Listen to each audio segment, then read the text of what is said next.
Welcome to Hazards and Hijinks. Your friendly patron, Captain Good and Plenty here, and this is the magical land of Improvia, where our cool adventurers quest, combat, and generally cause chaos.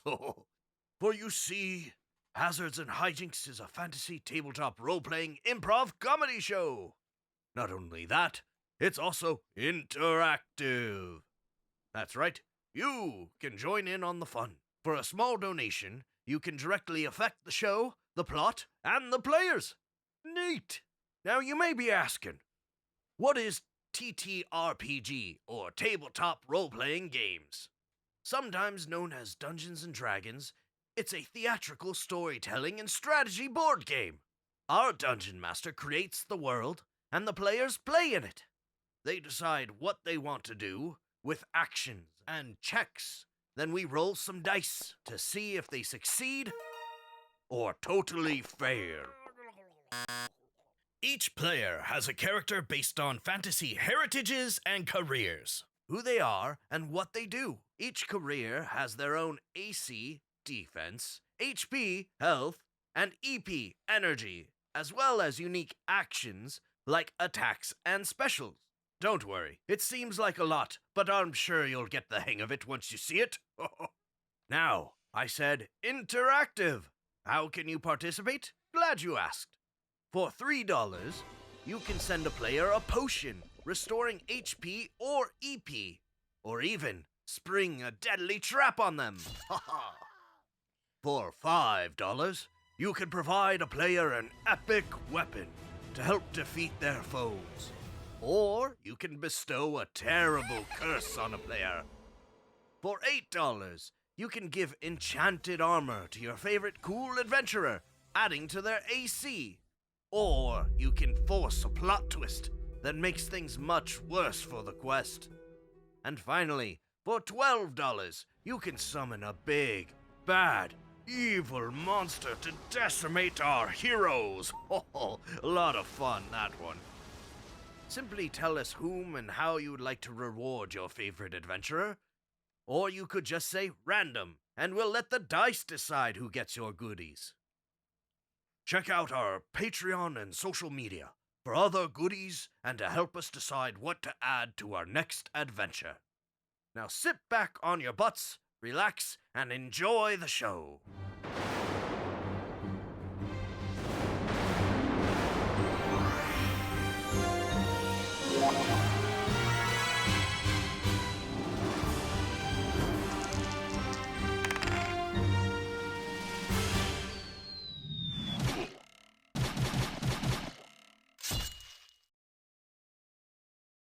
Greetings, fellow adventurers, and welcome to Hazards and Hijinks, the interactive fantasy tabletop role-playing improv comedy show. Hey, look at this. It's my face. I'm sure we all missed this. I'm Hero. I am your dungeon master tonight, and we are so very excited for this adventure. Book 2, Chapter 11. Ooh, look at that. It's going to be fun. Now, we have an exciting show for you, built by you, our audience. That's right. We went to our social medias and asked you on our Twitters, on our Instagrams, on our Facebooks, probably not on our Facebooks, but we have one. You should check it out. But we asked you, hey, what kind of adventure you would like us to go on? Specifically, what kind of monster you'd like us to fight and what kind of quest you would like us to undertake. And by an overwhelming majority, y'all picked aberrations. So at some point, we will be fighting those tentacly faced Cthulhian, Lovecraftian monsters. I haven't decided which one yet. It's just going to pop off the top of my head. Feel free in the chat to, suggest some monsters. That'd be fun. And the other thing we asked is what kind of quest you'll embark on. And again, by an overwhelming majority, y'all picked the treasure hunt. So our heroes will be set forth on a treasure hunt. Should they accomplish either of these, they will earn a single level achievement. Should they accomplish both of them throughout the night, they will earn 3 level achievements, getting them that much closer to level 3 or even 4 for some of our characters. How exciting is that? Well, now that I got that out of the way, let's move on to the most important part of the show, the part where I introduce our players for this evening. Starting off with everyone's favorite chocolate pear, put your hands together for Robert Heger as Sonny, the Turtlefolk Warlock. Salutations. Salutations to you as well, Sonny. How are things in Improvia? I'm not dead yet.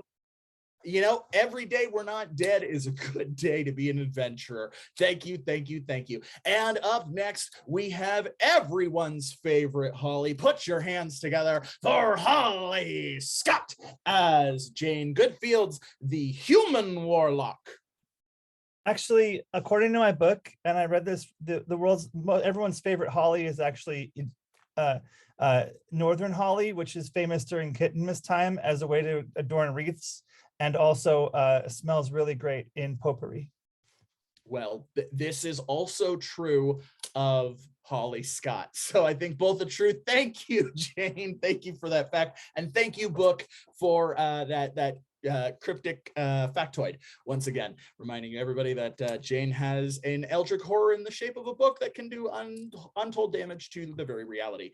All right, the rest of our players are en route. We'll see if they make it tonight, but I'm ready to get started with a more intimate adventure. And I hope you are too. Remember, at any time, you can throw hazards and hijinks at us. We would love to see it, but let's get the adventure started as we always do with a hearty huzzah. 3, 2, 1, huzzah! Huzzah! All right, let's start with Sonny. We're going to start with Sonny by himself. Sonny, we've never really established this. Are you a sea turtle folk or are you a river turtle folk? I'm much more of a river person. Okay, well then you find yourself on the shore of the river Kraken, just fishing, something you used to do with your community when you were younger. You've been catching octolungs all day. You have a bucket beside you filled with about 6 octolungs. They keep trying to puff up and float out of the bucket, but you just keep pushing them back down into the water. When suddenly you hear from just outside of your peripheral vision, you hear a help, help, help, and water splashing around. You turn and you see a small orc child has fallen into the river Kraken and has been quickly caught up by the current and is being taken away. What do you do? Well, survival of the fittest. Sometimes, Well, I mean, is there anyone else around?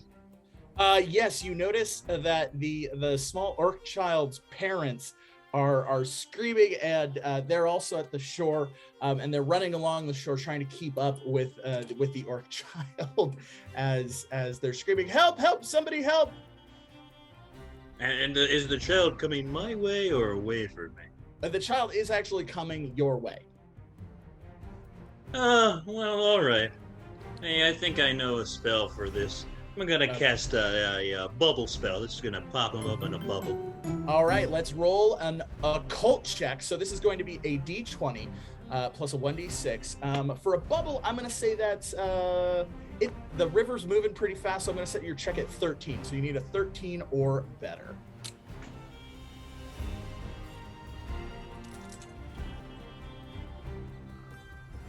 D20 plus 1d6, we're aiming for 13. Also, thanks, Holly, and thanks, Sarah, for subscribing. What did we get? We got a 6. Oh, no!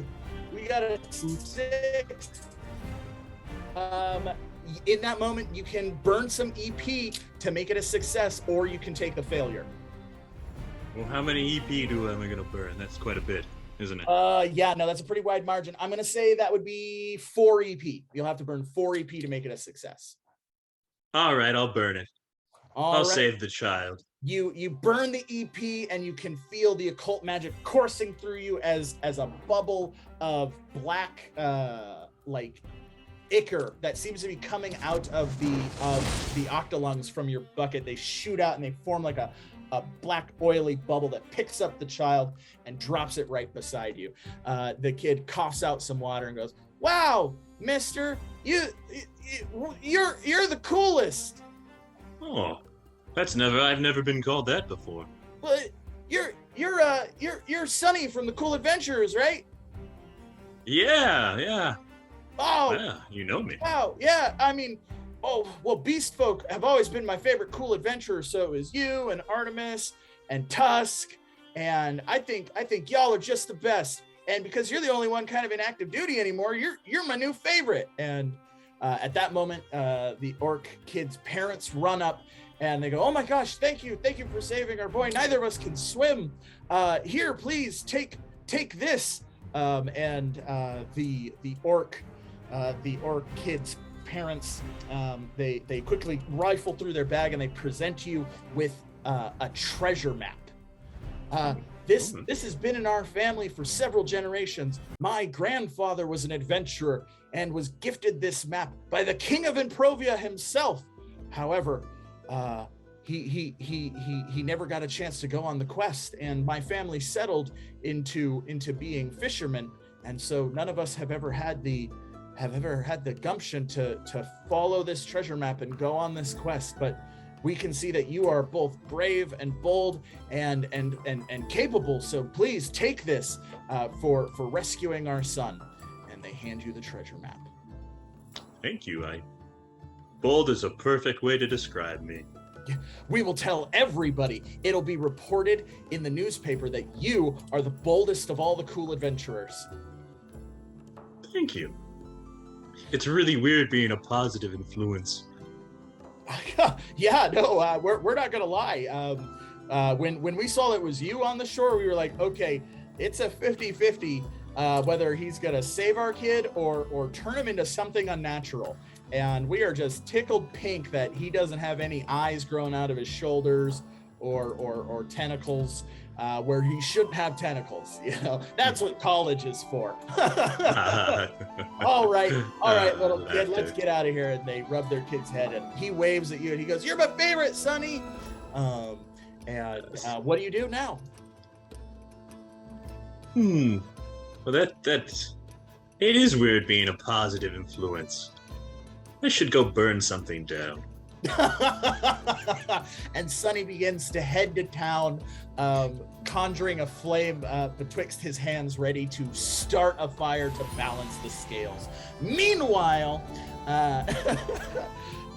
Jayne finds herself skipping through a field of meadows with a bunch of sheep. She's in the Oakvale Farms area, skipping through a field of meadows.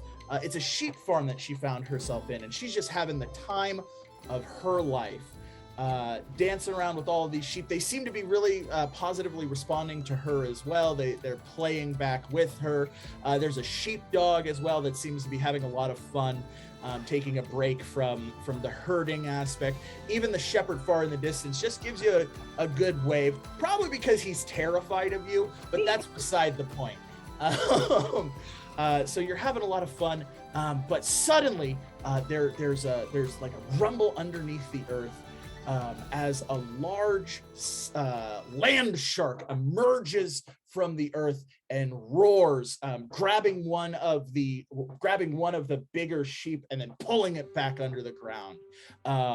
You are in combat as you see several more kind of like what look like wakes in water, but it's the ground kind of moving as you can see what looks to be about 3 of these land sharks kind of circling around the different sheep within this flock. What do you do, Jayne? Those sheep are my friends.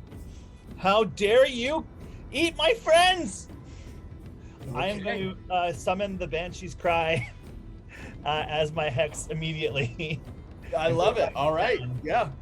I believe that is a class feature. That is a class feature, so that's going to be a D20. Let's roll that D20. That's a 17. Yes, you scream.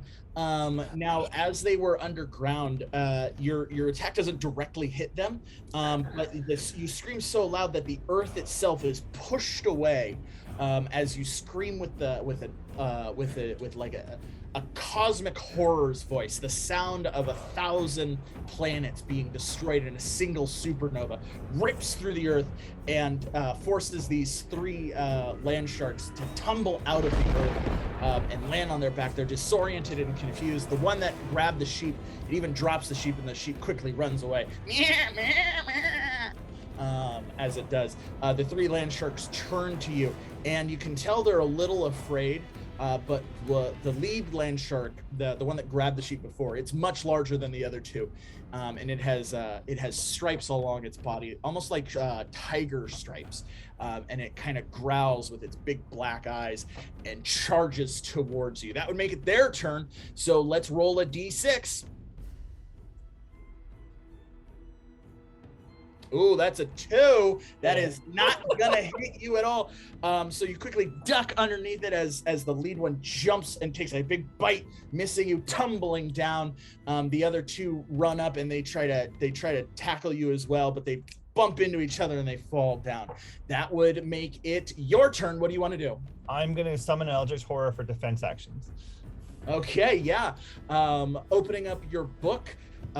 You have a page kind of what's that earmarked, and it's a poem about best friends. So why don't you read two couplet or one couplet from that? So 2 lines from the poem about best friends. Can we just read it straight from the book? Yeah. Okay. There is no city in the American South as haunted as New Orleans, which is not surprising given its dark history of death, murder, war, and on occasion downright depravity. Best friends! Best friends! You can't make that up. All right, yes. As you read that, from the earth, water begins to boil up from the earth, and then a giant catfish-like monster wearing a very nice vest and rings on its fat fingers, but it's clearly a giant catfish monster with glowing purple eyes that seem to slowly twirl. You go, now I'm ready to cause some trouble. Hey there, friend, it's me, New Orleans. I'm gonna call you Nunu as for short as my. I love it. Thanks for conjuring me into existence. Yeah. Hey, those guys. You're my friend, and those guys over there, those sharky things, they hurt my friend. So destroy them. You got it, little kid. And it the catfish horror runs over and begins just whacking on these shark folk. They bite onto it, ripping out a chunk of its arm, but just tentacles mass out and then form back. You can't hook me, buddy. Poof, poof, poof, poof. All right, it is currently defending you.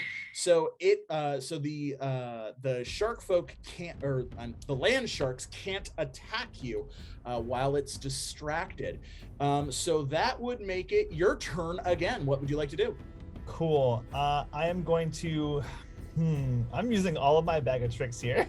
Yeah, you're blowing through everything in the first 10 minutes. I'm gonna do an occult check to try to turn them. Actually, would this be occult or persuasion? I want to try to turn the sheep against the sharks. That's gonna require an animal handling check. Do you have animal handling? Not anymore.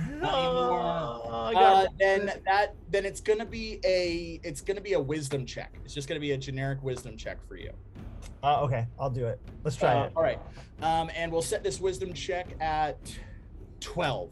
So we're gonna roll a d20, and oh no, you rolled a nat 1. It was all right. Jayne, you know what happened on a nat 1. Tell me what went wrong. What happened? Well, the wall of defense went down because my catfish friend Nunu, although very strong, was not up to par with the 3 land sharks. So I lost my barrier. But more than that, the sheep were actually apt to help. They were very into it. Yeah. And so they were charging, thinking they had the advantage with this catfish. But when the catfish went down into nothingness, they basically just jumped right into the land shark's mouth essentially and got it. Yeah, no, that's exactly what happened. So the sheep turned into like a rampage, and they just started charging towards, not realizing that the Eldritch Horror Nunu, one of his only weaknesses, in fact, his only physical weakness is wool. So as soon as he got close enough to the sheep, he just went, "Oh no!" and poof, out of existence. Just poof. There was a little, "When the saints go marching in," poof, and he was gone. And then yes, the sheep leapt right into the jaws of the land sharks, who were already gnashing on Nunu. And so yeah, they just tear into the sheep, just ripping them apart. Wool and viscera flying everywhere. The rest of the sheep begin just scattering, and it's utter chaos. That would make it the shark's turn. We're gonna roll a 1d4, and odd or even? Even. Even, okay. Okay, yes. They are still focused on you, so they begin charging towards you. Let's roll a 1d6. Ooh, that does hit you. But yeah, because you have 4. The attacker always wins, but it barely hit you, so you can have something weird happen, or you can take a tiny little bit of damage. I'm running out of tricks, so I'm gonna take the weird. All right, yes. The land shark, the lead one, with the tiger land shark, the one with the stripes, takes a big bite. And your book just instinctually like covers you in a bubble of black ichor. And so you're safe inside its mouth as all 3 of the land sharks dive deep underground. So you are currently in the jowls of this land shark, as it's swimming through the earth to parts unknown. Let's go back to Sunny. Sunny, what part of town did you walk to? Did you go to the Dangerous Traps district? Did you go to the Market Square district? Where were you heading? I was just kind of wandering for some inspiration. All right. Well then let's leave it up to chance. Let's roll a 1d4, odd or even. Odd. Okay. 4. Oh, all right. Yes. You find yourself in the town center district, and inspiration is right in front of you, because there is the temple to the Celestial Kitten, built by former cool adventurer Snugdar Tryptovan. And it looks like, as we are gearing up for, because it's summertime, so the old harvest, we're setting up all of the stuff for the fire festival, which is going to take place in a couple weeks. And so the entirety of the Celestial Kitten temple is just surrounded by bales of hay and straw, just like stacked. It is a fire hazard. Like, orcs don't believe in a fire department, because as everyone knows, orcs say you can scream a fire away, which is a very ineffective way of fighting fires. So this is beyond a fire hazard. And the fire dances on your fingers as you look at this orifice of false divinity, surrounded by all of this kindling. What do you do? Well, I'm gonna look around. And do I see how many people are around? That's. Do you have perception? Probably not. Then I'm gonna say that's gonna be a wisdom check. So we're gonna roll a wisdom check. You need to roll. Well, we'll just have it open-ended. The better you roll, the more you'll notice. Mm-hmm. All right. Sounds good. Oh, that's a 10. Right now there are no guards. There are a couple people, but they don't seem to be paying attention. Most of the orcs in the area, they follow the groovy. So there's not a lot of people actually like around the temple. So yeah, you're in the clear as far as you can tell. Well, I was looking at my skills, and I do have stealth first. So Ooh, I'm going to stealthily try to set this bad boy on fire. I love it. All right. Yes, we'll set the stealth check at 14. So a d20 plus a 1d6, and we will roll. 18. Yes. You lurk into the shadows, disappearing from sight, and you find just the perfect place. A large pile of hay bales and straw bales built up that lead right up to the thatched roof, that can just catch on the wooden bell tower of this temple. And you snap your fingers, and dancing from it comes just the smallest spark of fire that laughs as it lands onto the hay, and just poof, immediately the entire temple is lit ablaze. What do you do? Run away. I mean, I don't want to be at the scene of the crime. Yes, of course not. No. You Oh run man, away. if I had my sandals of speed right now. That's yeah, if only you had your sandals of speed, you'd probably get away faster. Well, it's okay, because you do get away, and in the back you can hear people going, "Oh my gosh, the temple's on fire! Everybody scream at it!" And you begin hearing orcs screaming, "Ah! Go out, you bastard! Ah!" As you make your way back to the Broken Tankard Tavern. Arriving at the Broken Tankard Tavern, you sit down, feeling that you've balanced the scales. You unfurl that map that you were given, and you give it a good look. And it seems to be for a lost diamond mine in the area, a former Durgar diamond mine that had been lost, and it looks like they had figured out its location, but no one's actually gone and excavated it yet. And it's not too far from where you are. You look around to see if there are any other cool adventurers who might want to join you on this. Doesn't appear to be. So what do you do? You know what? Things have been working pretty well out for me today, so I'm gonna head in that general direction, and I think I'm gonna stumble upon a cool adventure. All right, and so you begin to set out. You pass by, and you can see that the fire has now spread. It's caught a couple other buildings next to the temple, and as you exit the town, you hear the temple crumble under its own smoldering weight. It goes as it ignites. Jayne, it's your turn. Jayne, after about like an hour, the land shark comes to a stop, and it kind of hacks you out. It spits out the big bubble with you in it. The bubble bursts, and you tumble out. You look around, get your bearings. You realize you're in an underground structure, very well defined, stone walls, great masonry, very linear, very strong looking. But it's very poorly lit. It seems to be lit by outgrowings of bioluminescent lichen and mushrooms. So everything has just this very bisexual lighting, just like blues and purples. And you can see the two smaller land sharks. They kind of curl up around each other and begin to fall asleep, as the larger tiger land shark growls at you, but then kind of trods off into its own it has like a little nest set up, and it sits down, and it falls asleep. Behind you, you hear a voice.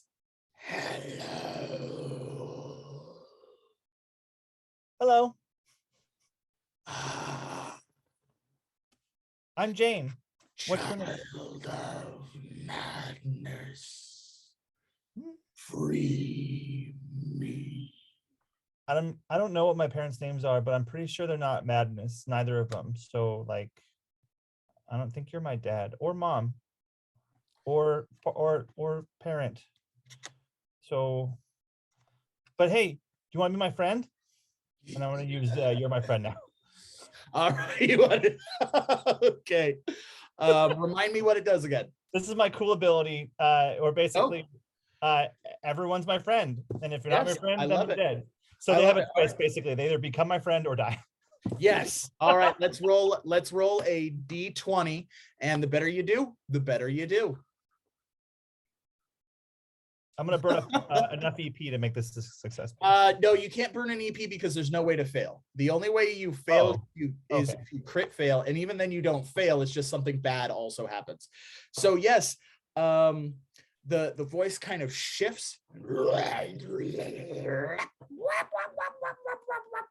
and a tiny little green kitten with tentacles for whiskers and like a little beak instead of a mouth. Its tail is also like a prolonged tentacled limb.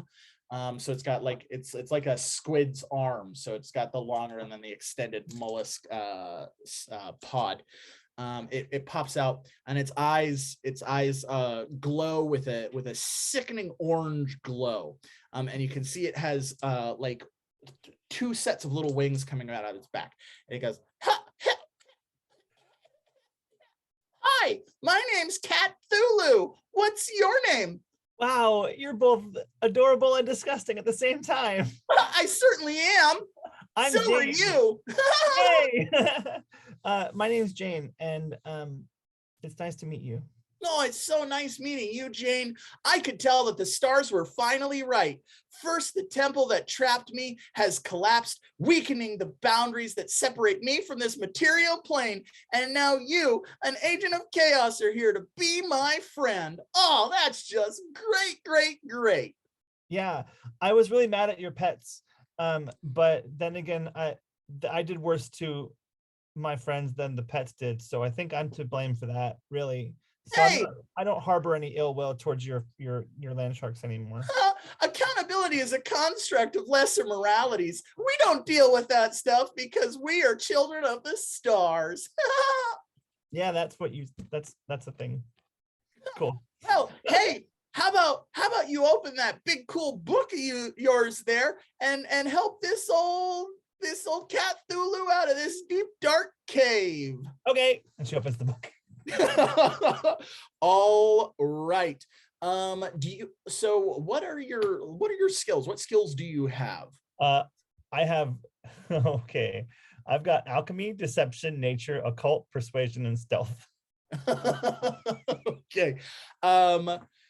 Now you've made this thing your friend, but there's a part of you that, like you said, it's as adorable as it is disgusting. And this is the first time you've encountered an eldritch horror that wasn't directly created from the book, that wasn't summoned by you. This is its own independent thing, which is a bit like, it's the first time, it reminds you of the first time that you met like your aunt and your uncle and all of your cousins all those years ago. Like, they're obviously family, but they're new and they're different and they're strange. So how do you respond to this? Are you just excited to have someone around, or are you a little like concerned, or suspicious, or even afraid? I don't think she's afraid. That's just not a Jayne thing to do. She doesn't have fear. Suspicious? No, I think she's just kind of going with it. She is determined that this thing is her friend, and it accepted. So therefore, it's met the terms and conditions of Jayne's friendship, and until proven otherwise, she's gonna go with it. That's just how Jayne operates. That's how I do it. It's how I be. Yeah, that's great. I love it. All right, well then, yes, let's roll an occult check, because you're going to try to break the bonds that are binding Cthulhu in this sanctuary. Evidently, I also talk in the third person now, so that's fun. It's quite all right. This is an internal monologue between the ominous voice in the sky and Jayne. It's fine. Yeah. So let's roll that occult check. We're actually going to set it pretty high. We'll set this one at 18. So a D20 plus 1D6. So let's see how we do. Oh, a 5. Okay. So I have a question now, a voice in the sky. So like, since I'm trying to set it free, which is probably a bad thing, and I failed at it, did I fail into victory right now? No, because this is Hazards and Hijinks. Open the book with your eyes closed, kind of flip 5 pages forward, close the book, and then open it again and read the first thing that comes to mind. The first thing you see. Oh no. Hurricane 101. Uh-oh, SpaghettiOs. Also, I think we just found the title of this episode. Okay, yes. Not losing today. This book is winning. This book is winning. I love it. Yes. Wow, thanks so much. I can feel the occult energy rushing through me. And then suddenly the little kitten CATthulu bursts into a ball of black smoke that begins swirling and churning and rips through the surface, the ceiling of this chamber, and just a massive whirlwind, a hurricane forms. Oh, I'm getting wet. And goes up into the sky. Rain, it's like an oily rain, like an oily black rain falling all over the place. The land sharks mule and quiver in fear, and they dig themselves away, and you are kind of left. There's a big hole leading up. It's about 400 feet up. You can see the surface, you can see the sky, but it would take quite a bit of climbing to get up there. Meanwhile, Sunny, after a leisurely stroll through the plains of blood, you come to the location as signified on the map, just as a massive eruption of stone and wind and oily black rain bursts forth from the earth. You can see quickly in the shape a large squid-like face with little cat ears, huge claws, and then it continues to swirl as just this enormous hurricane just starts dumping oily black rain all over the place, wind whipping, catching rocks, flying them through the air. It's just like, whoa! What do you do? Well, am I in the hurricane right now?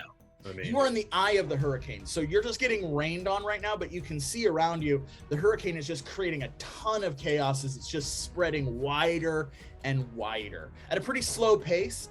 But this is definitely not a natural occurrence, and your warlock senses are tingling. This definitely has all of the markings of an occult event. So what do you do? Just as I'm gonna try to figure out what's going on, using my occult knowledge. All right, sounds good. Let's roll an occult check. This will be open-ended. The better you do, the better you know. All right, let's roll that 1d20 plus 1d6. 14. Yes. So your patron is a minor patron, and Jayne's patron is a major patron. This is an epic patron. This is the top dogs of Eldritch horrors. This is CATthulu. You vaguely remember some of the cool adventurers telling you about the time that they accidentally summoned CATthulu and then they put him to sleep. And you were like, well, that's silly. Why would you do that? And so you're like, oh, yeah, I totally remember now. It was the temple I just burned down was the only thing keeping CATthulu sleeping. Huh. Well, I mean, not oops. Not oops, yes. I mean, that's entirely up to you. So CATthulu is an epic patron, very, very powerful Eldritch entity. And you can commune with it, or you can attempt to put it back in its slumbering. Well, I think I'm gonna. Or you could just be like, screw it, I'm here to look for diamonds. It's up to you what you want to do. I was looking for diamonds, but this seems like a great opportunity to go from a minor one to an epic patron. Yes, that is very true. All right, so if you're gonna try and commune with it, how are you gonna try and commune with it? I'll be like, oh, great CATthulu. I'm here. And just let the rain batter on my face. Okay. The black rain.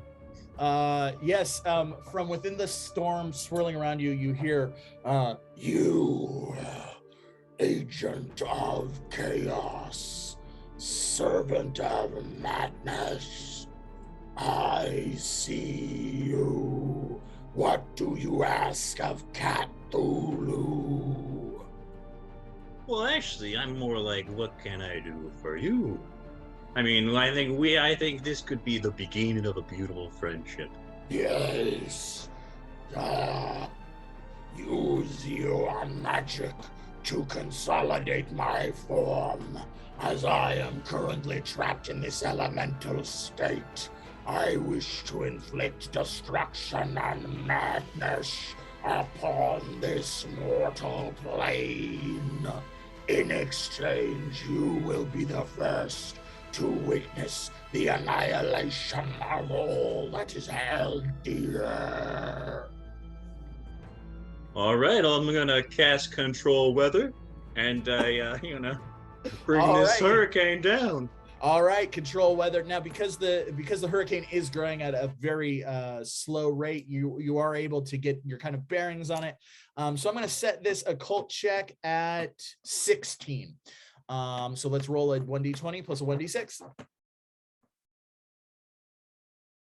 18. Yes, you catch it with your occult energy and you condense the storm back into a consolidated singular form.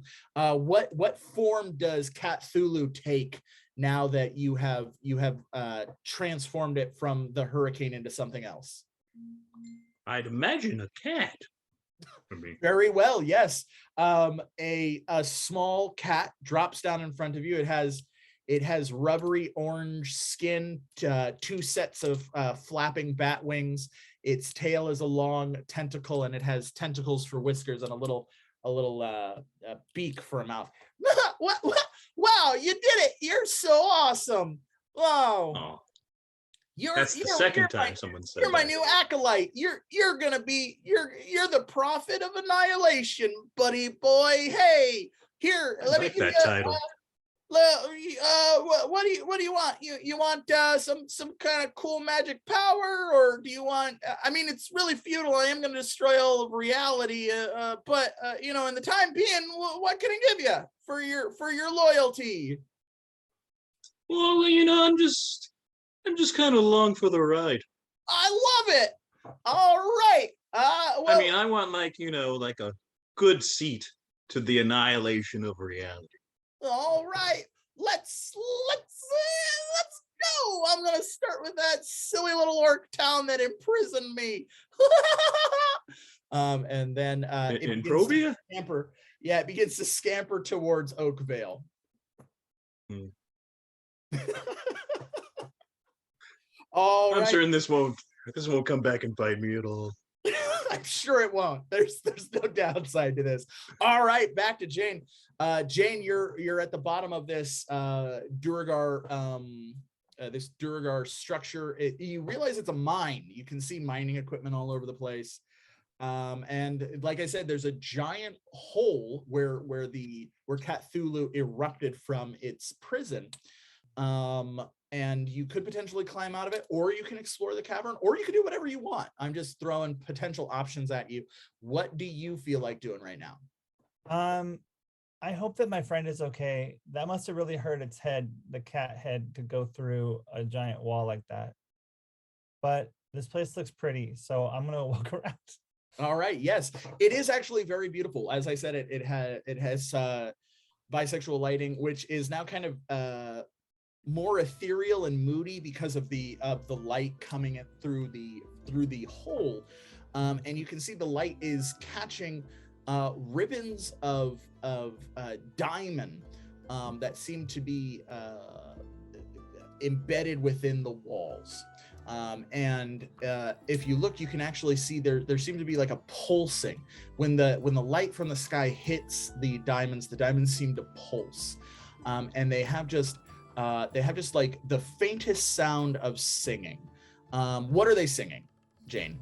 I'm gonna do a nature check to find out. Okay, yeah. Let's roll a d20 plus 1d6 for the nature check.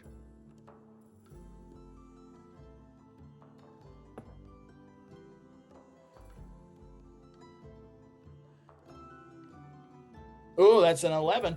Yeah, this was open-ended. So you can hear the song. They're going, we will rock you. Oh God. We will rock you. And you can tell it's an elemental song. What do? Do you follow? You can see the pulse is going deeper into the mine. So you can go deeper into the mine, or you can try and get out. It's up to you. She's already deep in the mine. I'm already way deep in that action. You know it. All right, well then Before you even finished that sentence, I was already. Yeah, you begin following the pulsing deeper and deeper into the mine. You come to a point where the clean hewn stone gives way to rough hewed stone, and you continue going down. As it gets louder, it's like Pebble, you're a big rock, gonna be a avalanche someday. You got mud on your face, looking great, kicking those living creatures all over the place. We will rock you. And you crust all over the place. Thank you very much. Please, if you're gonna do puns, do them right, hero. Yes. All right. Okay, well, there are no puns in my show, so everyone knows that's because the Dungeon Master is actually really bad at puns. After some more traveling, you come to a natural cavern with an enormous diamond in the center, from which all of these other the diamond kind of veins are branching off of, and the light seems to be consolidating in the center. And as you come in, it fills. And it's like, ba-da-da-da. And then the diamond shatters. And in its place is a beautiful figure composed of diamonds. And it looks around and it sees you with its shimmering, jeweled eyes. What do you do? I have to be friends with this diamond creature. I have to be friends with this. So I'm going to use, can I use you're my friend now ability again? You cannot, it's one per show, but you can try through persuasion. I do have a persuasion skill, so I will use persuasion to try to be friends with this. All right, this will be open-ended. The better you do, the more likely you are to succeed. 5, okay. And I can't use EP on this, right? No, you can. You can use EP because it's just a skill check. I want to be friends with this, so I'm going to use EP on it. How much do I need? I'm going to say, so at a 5, what do you say to it?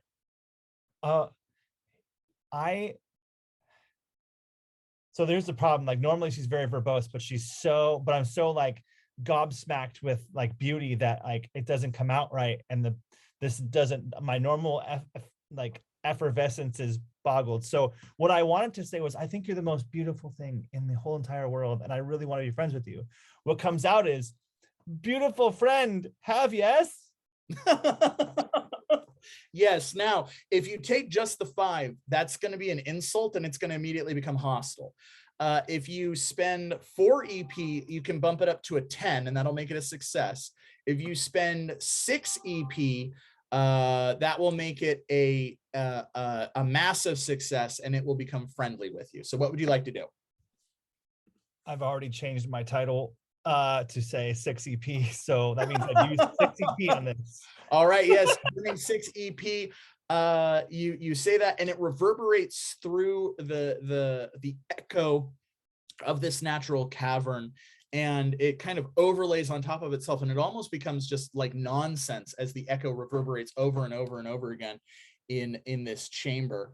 And the diamond figure looks at you, and it responds back, and as it speaks, it just sounds like rocks banging into each other. Like it's like,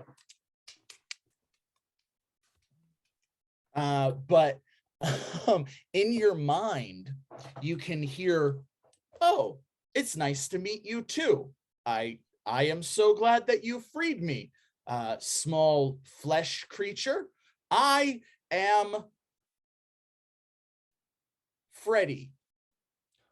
Whoa, I'm so sorry for assuming that you were female. Maybe you are female. Or like, do you have a gender? Do rocks have genders? Should I not? I should just not be assuming at all. That's very silly of me. It's quite all right. It's quite all right. I identify as a female in this moment. Oh, you can change. That's really cool. I like that. It is cool. You're diamond solid, but gender fluid. I love it.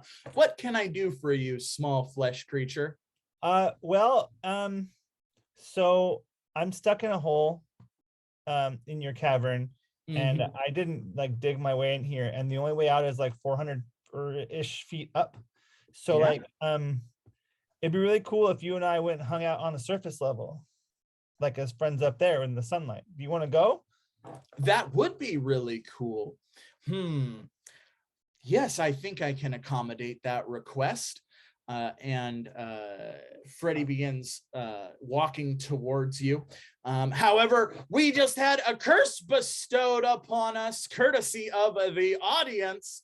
So as Sunny places, or Sunny, as Freddy places her hand atop your head to pick you up, a course of magic rushes through you, Jayne, and you are having a personality shift. That is your curse.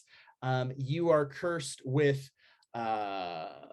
where normally you are extremely friendly and outgoing.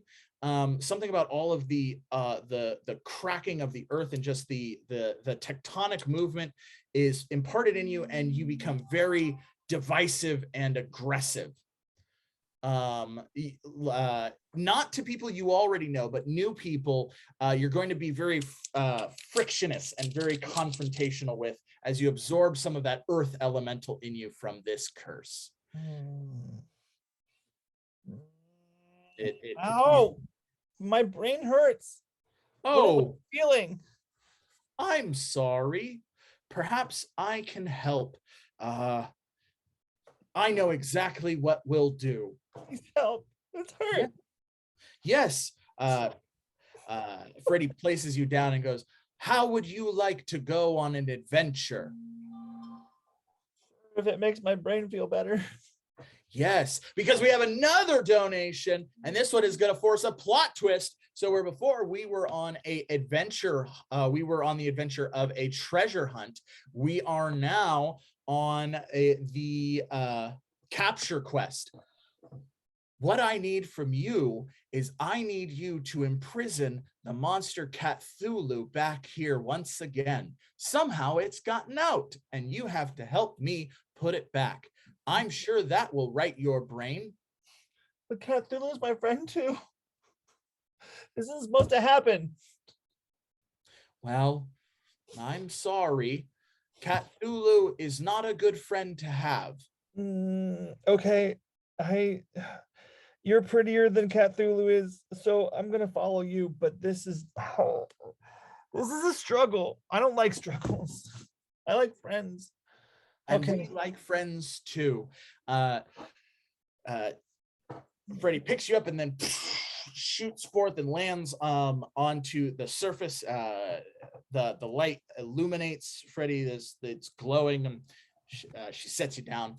All right, now I shall give you one last thing. And she pulls out a small crystalline vial. This is a magic potion. It will restore EP or health if you drink it as you challenge Cthulhu. Also, she hands you a small stone. If you get Cthulhu to eat this, it will imprison it, and it will also imprison it in a delightful sleep where it will just believe you and it are playing together forever. Okay, I want it to believe that, because that would be nice and friendly. Oh my God, this really hurts. Oh, I'm so mad. Okay, all right, let's do it. Let's get it done quickly so my head starts feeling better, because it's really ouchy right now. Okay, yes, of course. Meanwhile, let's go back to Sunny. Sunny, you're following the CATthulu as it's hopping towards Oakvale, and you can see that the fire in Oakvale has spread and has now taken like a good third of Oakvale. And you can see that outside is Sid Ripley, who is has several buckets of water and is trying to negotiate a price to purchase the water off of him. But the orcs don't really seem all that interested because they're just looking to scream at the fire until the fire goes away. So he's just getting more and more exacerbated with this situation. I'm not gonna buy that fire. I'm just gonna scream at this fire until it goes out. You shingle dingle.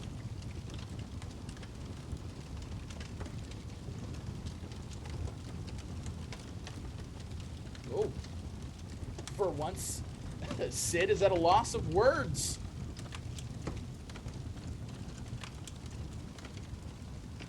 So we'll come back to that. Sunny, so you see the two arguing. What do you do? Where did CATthulu go?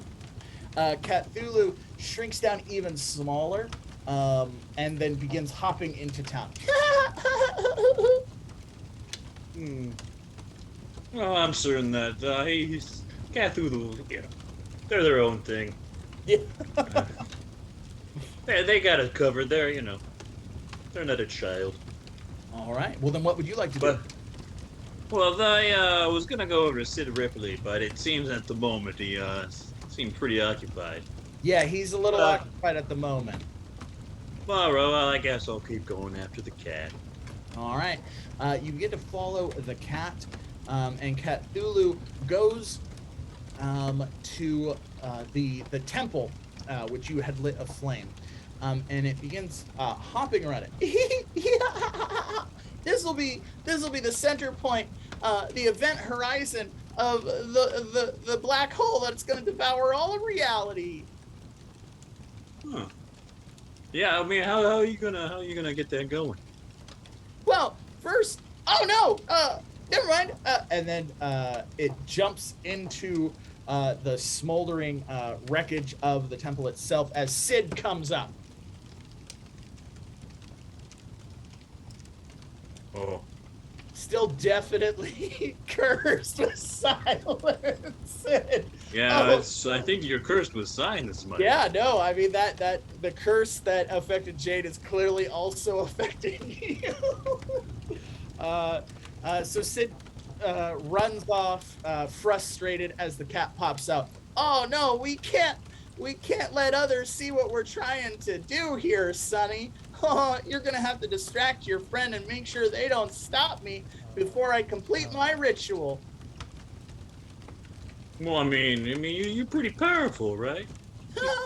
Yeah, but I'll be distracted and weakened while I establish this ritual to summon the black hole that's gonna destroy all of reality. Testing. All right. Yup. Hello. Oh! Ooh. Oh no! And then it hops back into the wreckage as Sid comes up for a last time. Listen here, you listen here, you little orc halfwit. Do you understand the meaning of a fire sale? I don't! Now you get out of here! Oh, hey, it's Sunny, the greatest and most heroic of all the cool adventurers. I read about what you did in the paper. Oh yeah, that's me. Heroicism. Well, I didn't know Sunny was selling this water with you, Sid. All right. And he drops some coins down, picks up the water, and throws it onto the fire. Oh, hell, look at that. It actually worked. We need to use water, guys. More orcs come up and begin paying Sid for buckets of water. Wow, I literally can sell water. Oh my goodness. Writing this in the notebook. This is a great idea, selling water. You're a very smart man, Sid. I am a very smart man, but you're a pretty smart turtle for recognizing that I am a smart man. Thank you.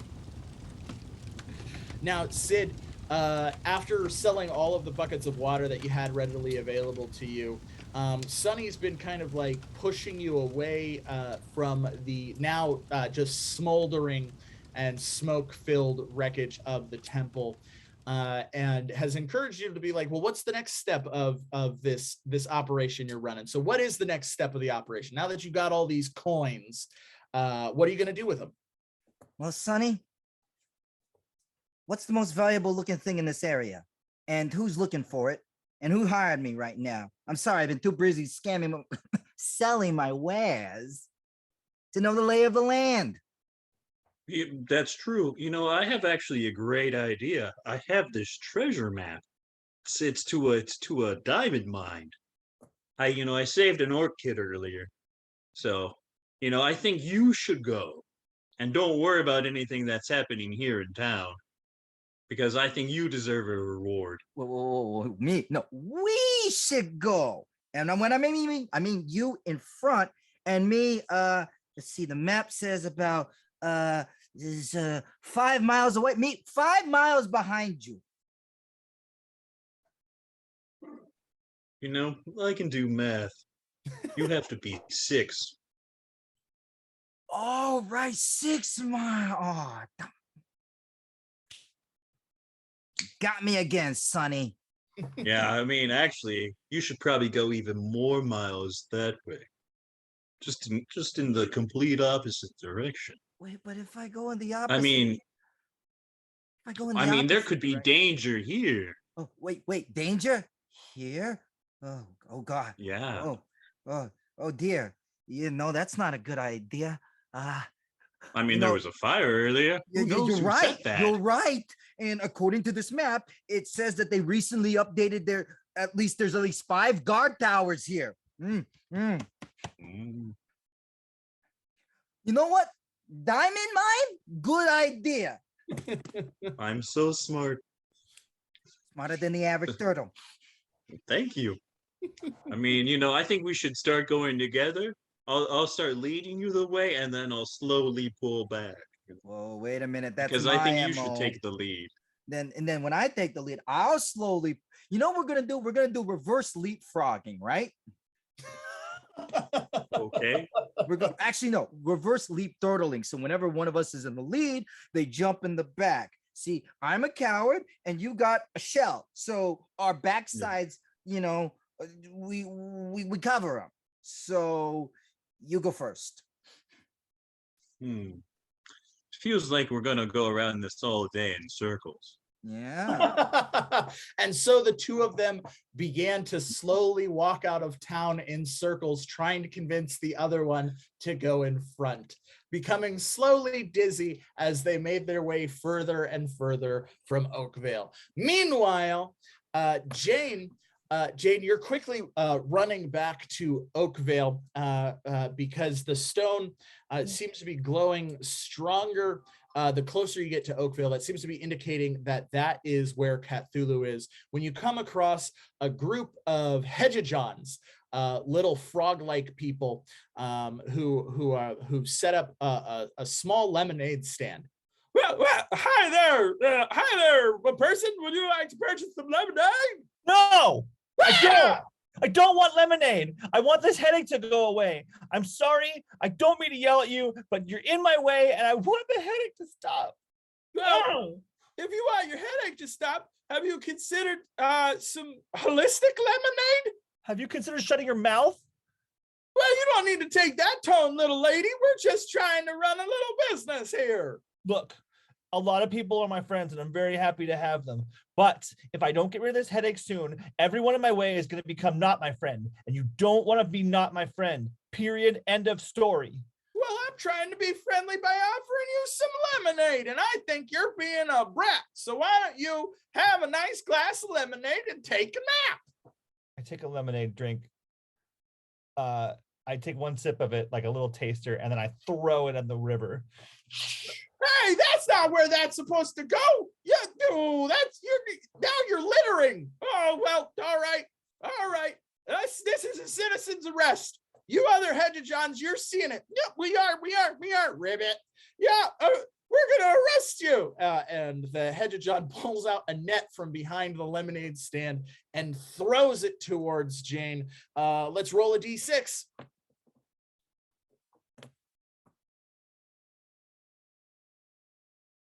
Oh, yeah, that definitely hit you. Beat you by 2. So that's going to be a fair bit of damage or something bad. Oh God, what else bad could happen? Fuck it. Something bad. Okay, the net lands on you. It's a weighted net, so it pins you to the ground, and the Hegejon wraps it up and begins carrying you away to Hegejon Heights, the community of Hegejons. You can feel the stone beating as your headache gets worse. We're gonna take you to school, and you're gonna learn to behave, young lady. I will rip your hands from your arms and feed it to any animal that comes by. Oh, well, that's gonna be real hard to do, because you know what? It's probably this book you got here filling your head with all this bad knowledge. Do not touch my book. Well, look at me touching your book, because I'm an adult and you're a kid. Open it. I dare you. Is this a persuasion? Yeah.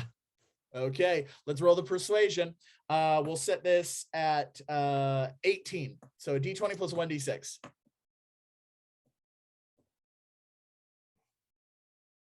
Ooh, 16. You can burn 2 EP to make it a success. Do it. Okay, yeah. Let's burn the 2 EP. The Hegejon opens the book. Well, this just says naughty things about my as tentacles shoot out of its eyes, and its outsides turn in and its insides turn out, and it morphs into an eldritch horror. The other Hegejons scream, "Oh my gosh, this is insane! Oh, run away, Ribbit!" And Jayne, the book tumbles out of the mutated Hegejon's flippers, and tumbles away from you, and you're trapped in the net. You're in the net. What do you do? You're gonna let me go now? Is that what's gonna happen? Yeah, that's what I thought. Let me go. Come on. D4, odd or even? Odd. Okay, let's roll. 3, yes.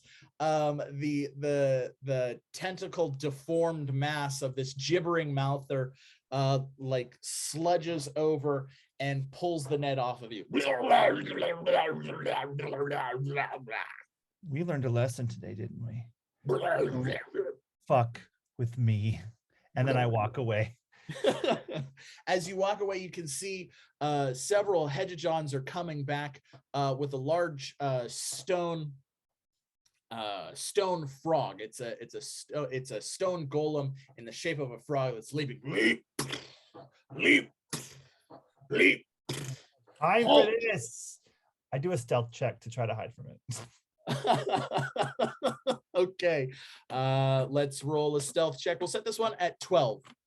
It's pretty easy because there's a lot of trees and things around this area. So d20 plus 1d6. Oh, it's not your night tonight, Jayne. All right, so what happened instead? The headache got really, really bad, like to the point where like she got behind the tree and I was really well positioned. I was ready to go. And then the headache just throbbed so bad that as everyone was passing by me safely, I screamed like, "Oh God!" And that of course turned every single one of them around. Yeah. And also knocked the tree over. killing 2 Hegejons in the process and making them even more upset of the fact that there's a person screaming at them and killing them. Yes. Yes. As the tree crashes onto 2 of the Hegejons, the stone golem frog turns and shoots its long sticky tongue at you, catching you and pulling you inside the stone golem, as it's like, "We're taking you to manners school." Why does everyone take me to school? Because Hegejons are really big on education.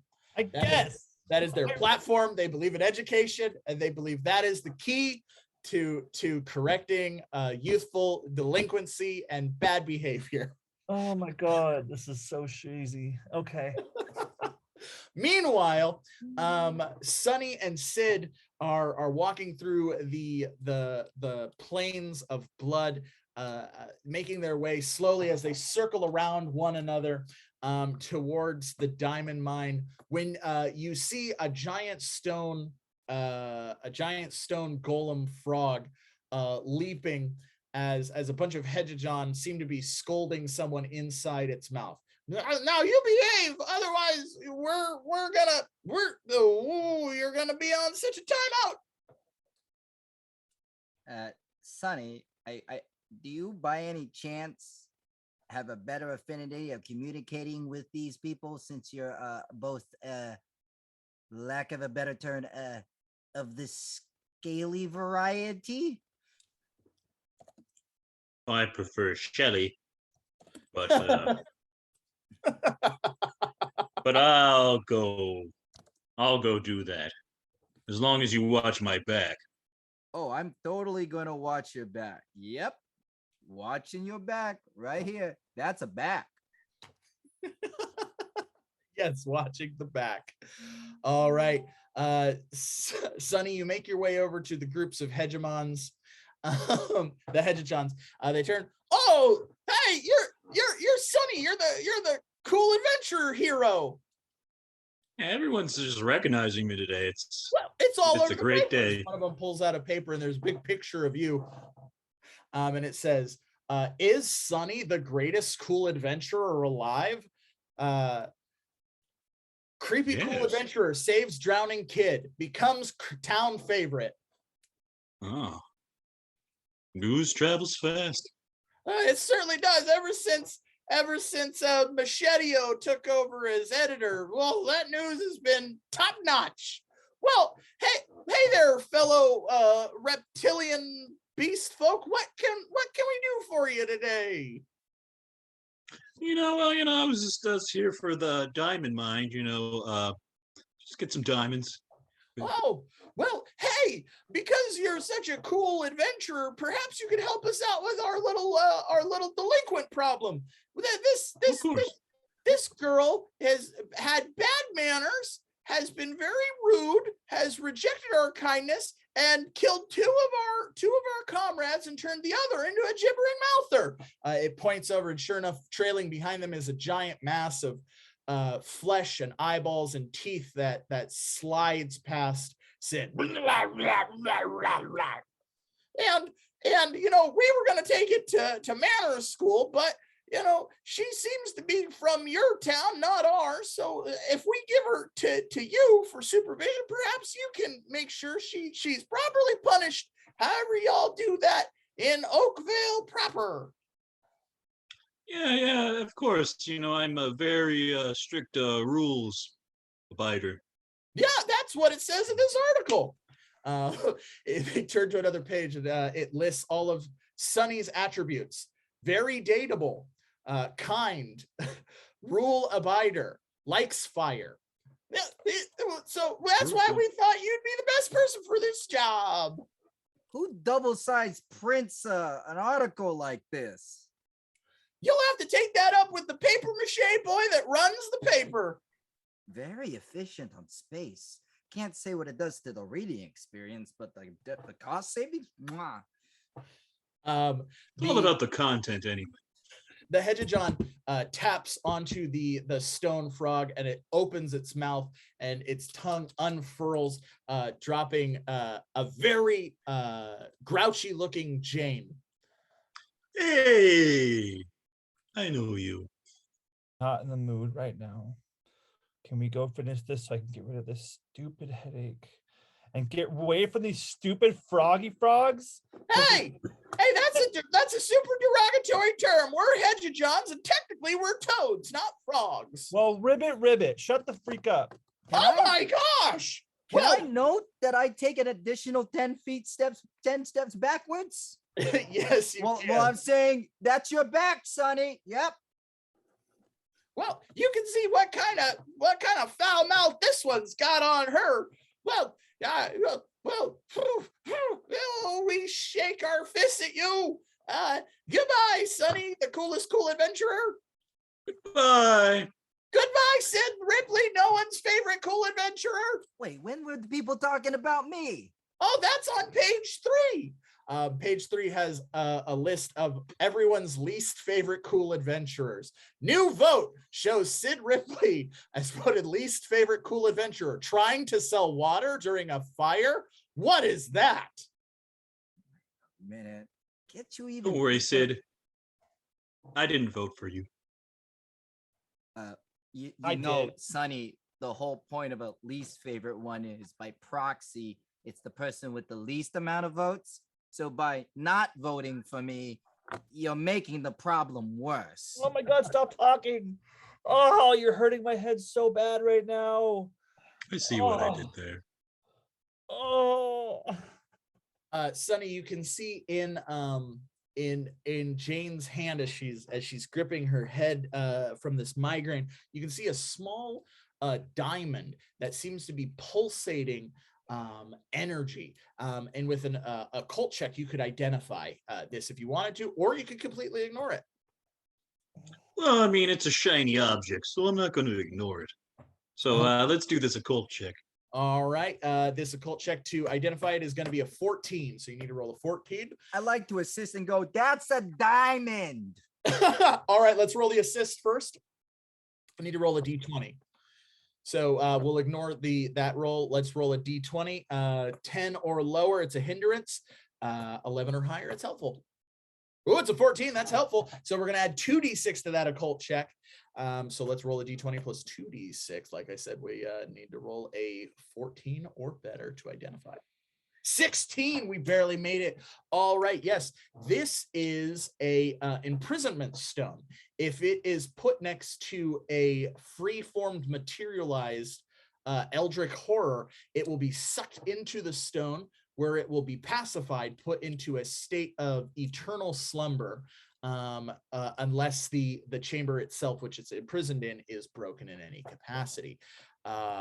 This is something that is extremely dangerous to have around warlocks, so you're not quite sure why Jayne has this. Yeah, that's a pretty fancy diamond you got there. Yeah, Bean. it's for my friend. Trying to get Oh, my yeah. friend back. Okay, is that okay? Well, you know, friends are an abstract concept. You're an abstract concept. I'm not going to deny it. Can we like just go and do this thing, please? As I'm walking, I open up the vial and chug a lug of that potion a little bit. Okay. Like, Are you giving yourself more EP, or are you giving yourself health? EP. All right. Yes, you restore 6 EP as the magic from the magic potion courses through your body. It didn't help. It didn't help my headache. It didn't help my headache. It didn't help my headache. Heger is like, hey, I forgot to get, and you punch it in the face as it tumbles back. Jayne is walking towards Oakvale. Sid, what do you want to do? You kind of observed all of this. Where's your head at? Can I talk to one of those hegemons? Yes. You walk over to the Heger that just got punched in the nose. Gosh, gee willikers. Hey, you know, I'm going to tell you something. You're about to do something that's going to be remembered through the annals of history. Wow, really? Yeah, so I'm Sid Ripley. Nobody likes me, but I am the manager to Sonny, who everyone does like. So by default, on the law of averages, you kind of like me.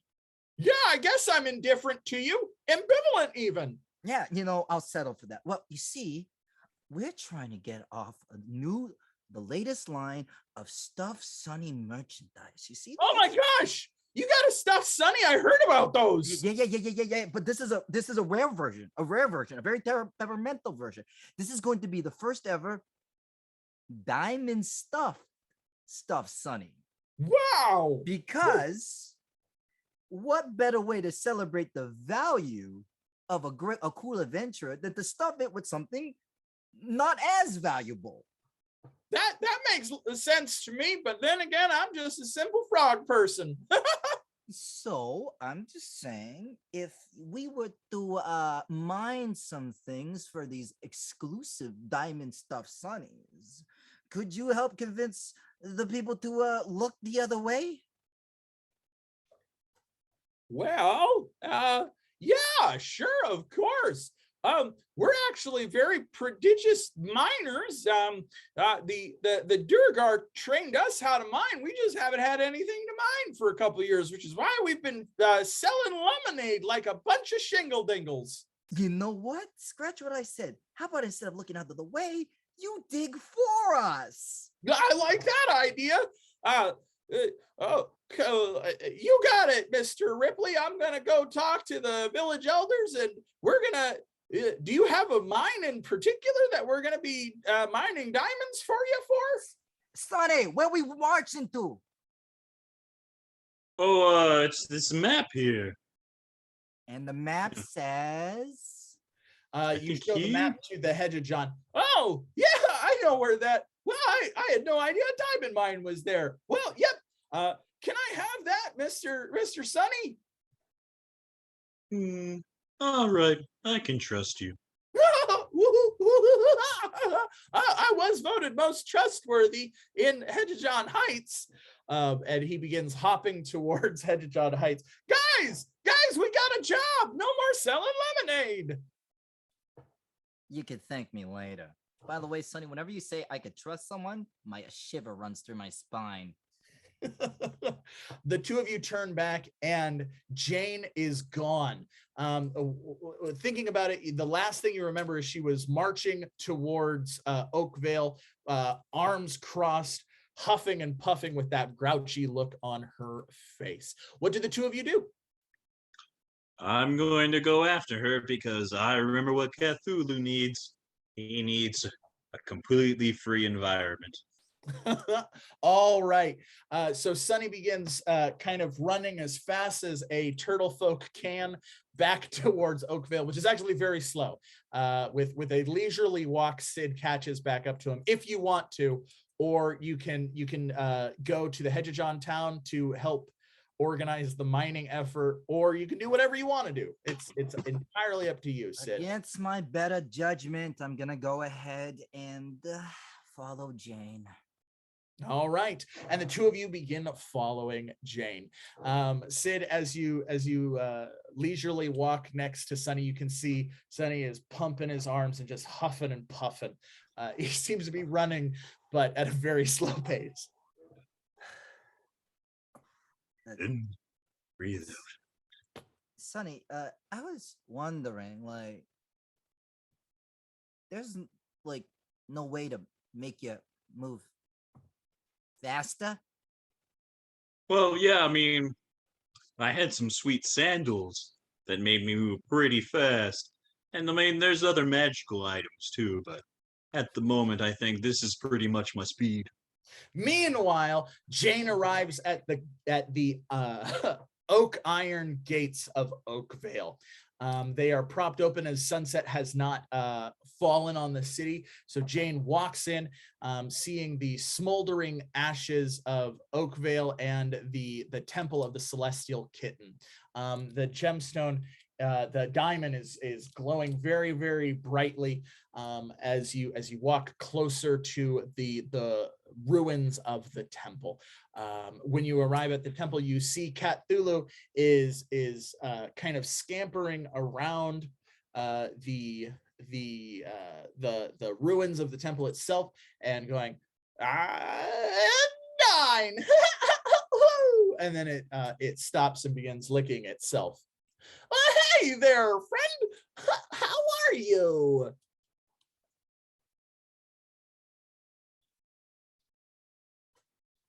Oh, I'm sorry. I'm still casting that mutant on everybody. My bad.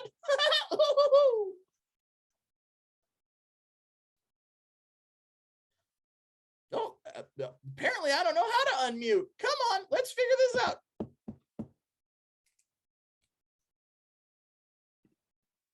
I'm not good.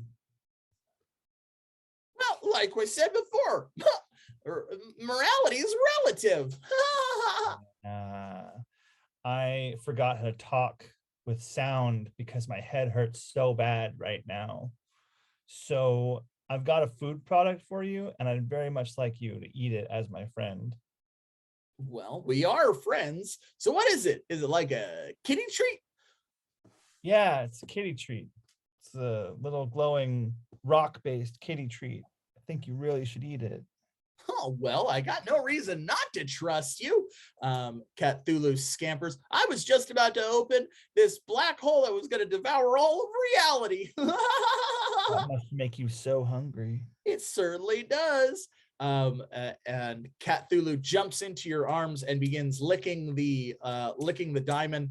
It gobbles it up in its beak and is quickly sucked into the diamond, and the diamond drops into your hand and is no longer glowing, but is a dark black color.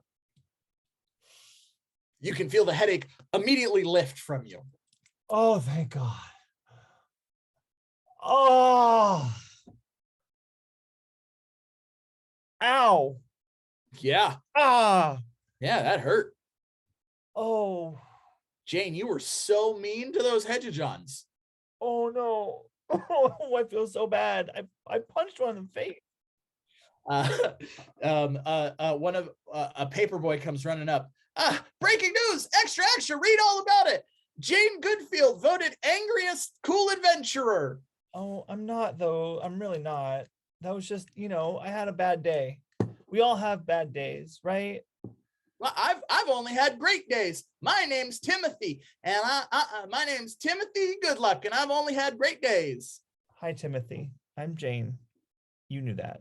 Oh, you were voted the angriest cool adventurer. Ah! And he runs away. Don't run. Well, I earned that, I guess. I'll have to make it up to him later. I'll buy them stuff. That's what I'll do. Cool. Odd or even? Let's roll a d4. Even. Even.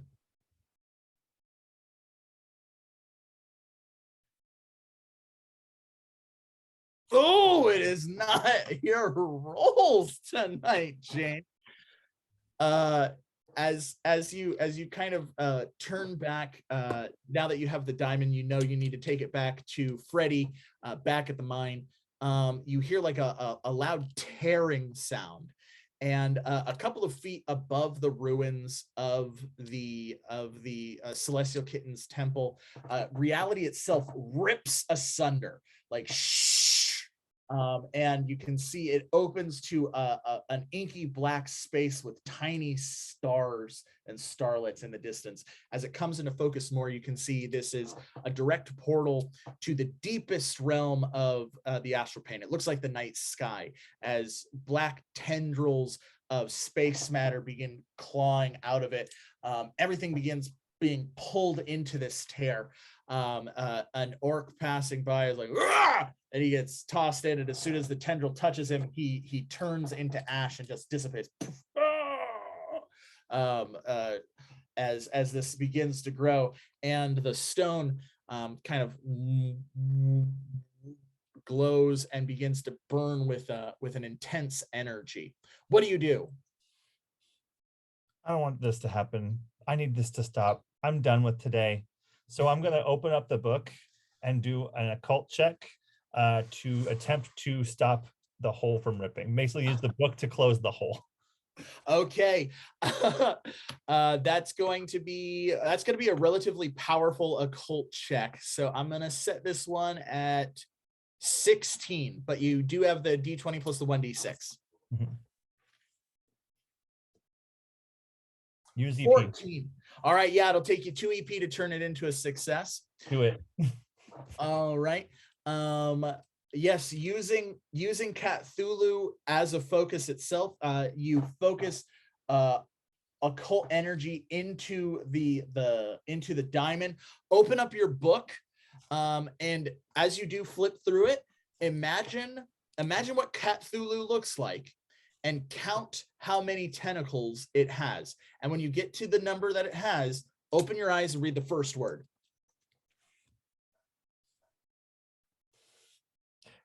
Romulus and Remus. Romulus and Remus. All right, yes. So the tendrils extend out and they grab the Cthulhu diamond and they pull it into the void. And then the void itself begins to close. But as it does, two figures jump out of the void and materialize.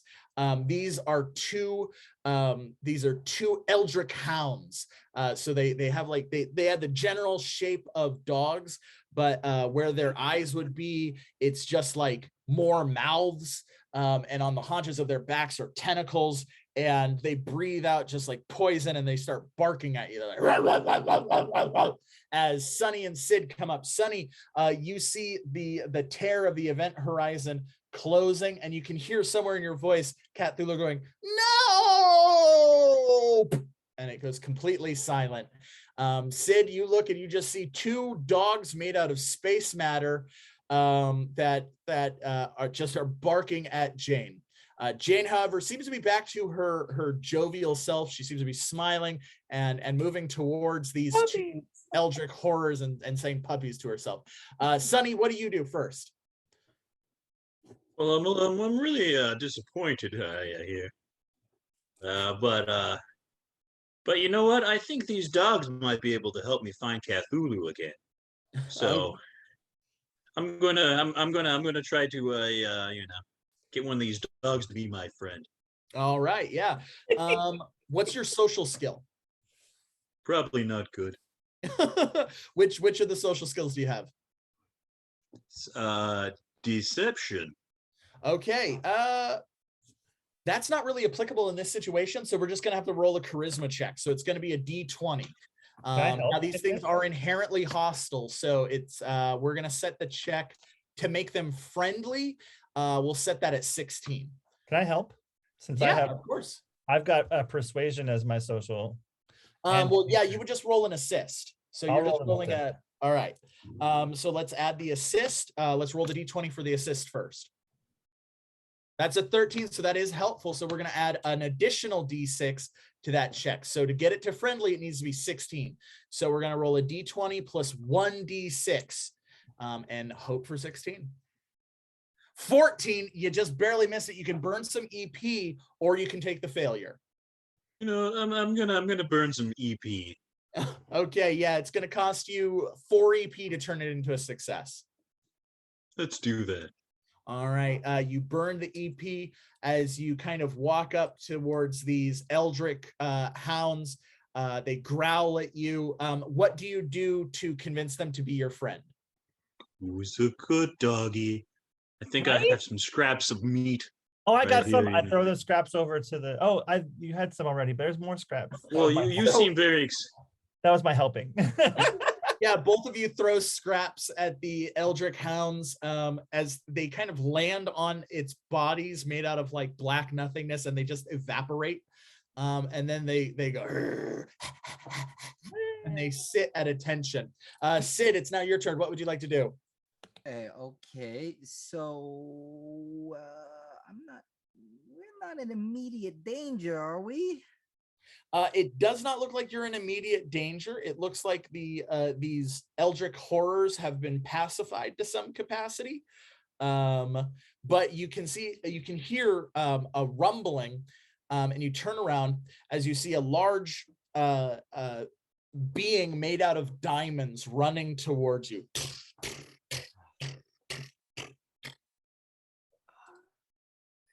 Yeah, I'm gonna have to go deal with that one. Okay. You make your way and you intercept the giant beautiful diamond being. Apologies, fleshy creature. I must stop the eldritch incursion. Ready. Hi, Jayne. Hi. Sonny, are we supposed to allow the eldritch incursion? I kind of lost the plot a little bit. Well, I mean that's part of my plan. But you're your own man, so I'm not gonna guide you. So If you want to join. So we want to stop. We want to stop it, right? No, I wanted to go. You want to stop, Jayne? Yeah. What's Stop I up? don't or want no to stop stop? anything. Oh, I think we already stopped it.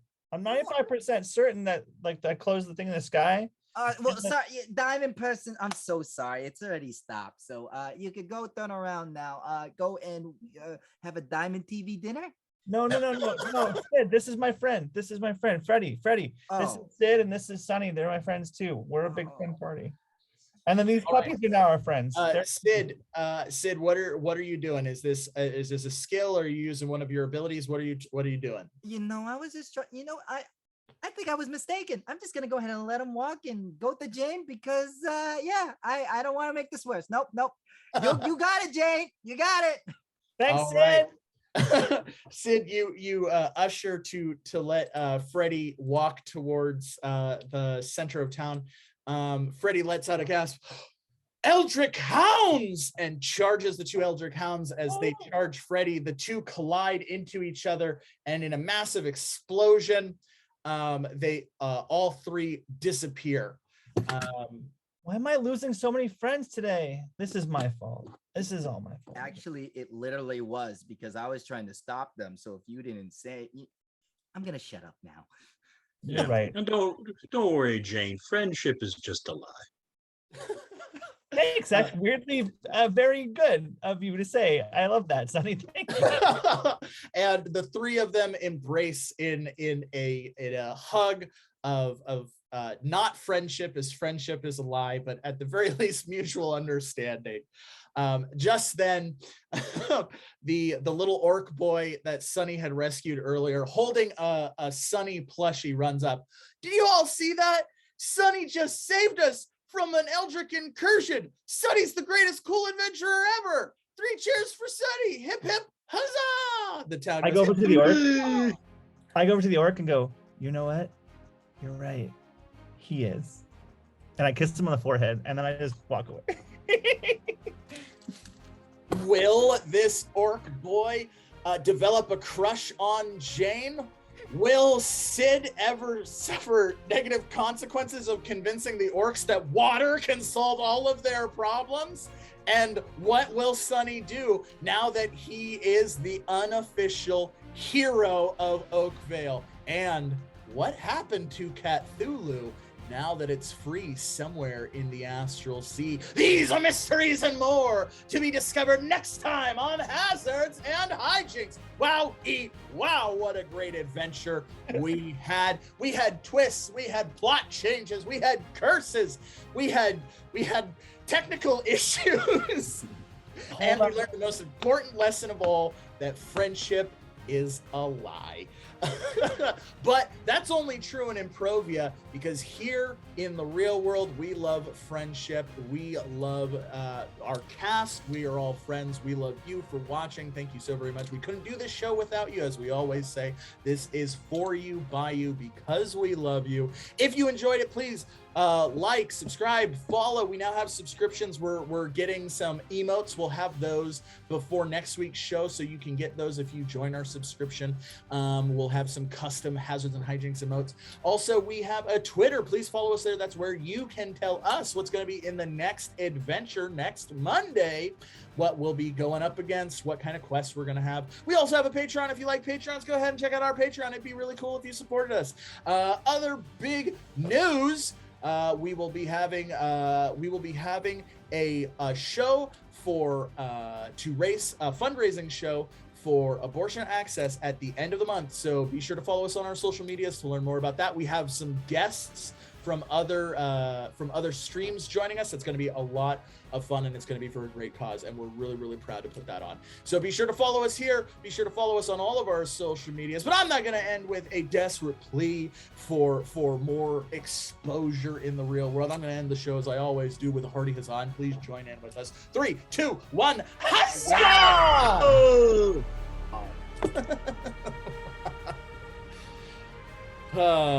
Meanwhile, at Hedgejon Heights, all of the Hedgejon miners, well, I guess, this really worked out for us. So do we thank Sid Ripley? Nah, he's the worst.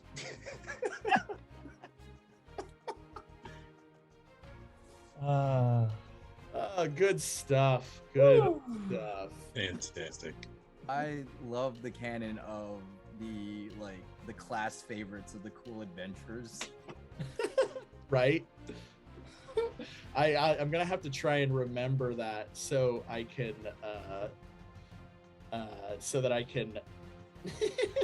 write that down and just keep that in every episode. All right, if you're sticking with us, we're gonna be rating. Looks like we're going to Nat 20.